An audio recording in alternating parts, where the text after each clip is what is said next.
Doktor Brecelj, kakšen pomen ima uporaba kontrasta pri magnetni resonanci pri bolnikih z multiplo sklerozo? Ali je magnetna resonanca brez kontrasta dovolj natančna? Ja, kot vsi vemo, magnetno resonanco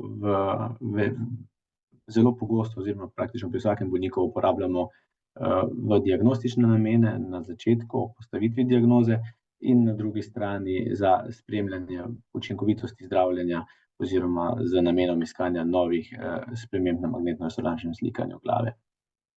Nekaj sprememb v zadnjih letih se je zgodilo, kar se tiče uporabe kontrastnega sredstva, tako da sedaj na neki način velja, da je zelo dobro, da lečeči nevrolog zelo jasno pove, ali želi preiskavo s kontrastnim sredstvom ali ne.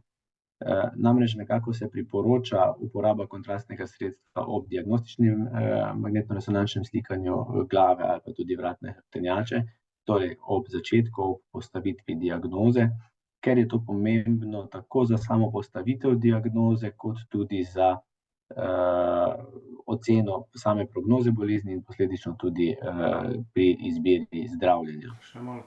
Kar se pa tiče magnetno-resonančnega slikanja pri spremljanju bolnikov z multiplo sklerozo, ki so zdravljeni ali pa tudi nezdravljeni, so pa določene specifične okoliščine, kjer je magnetno-resonančno slikanje s kontrastom upravičeno, in v teh primerih je prav, da to zdravnik nevrolog tudi natančno opredeli.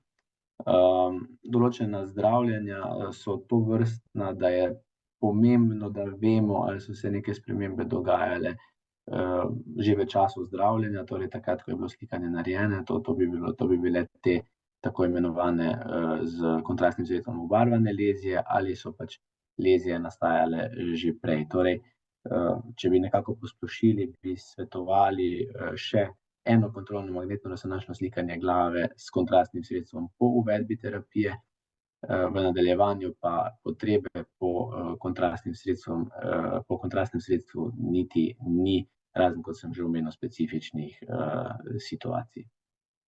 Hvala vam za povedano. Hvala lepa tudi vam.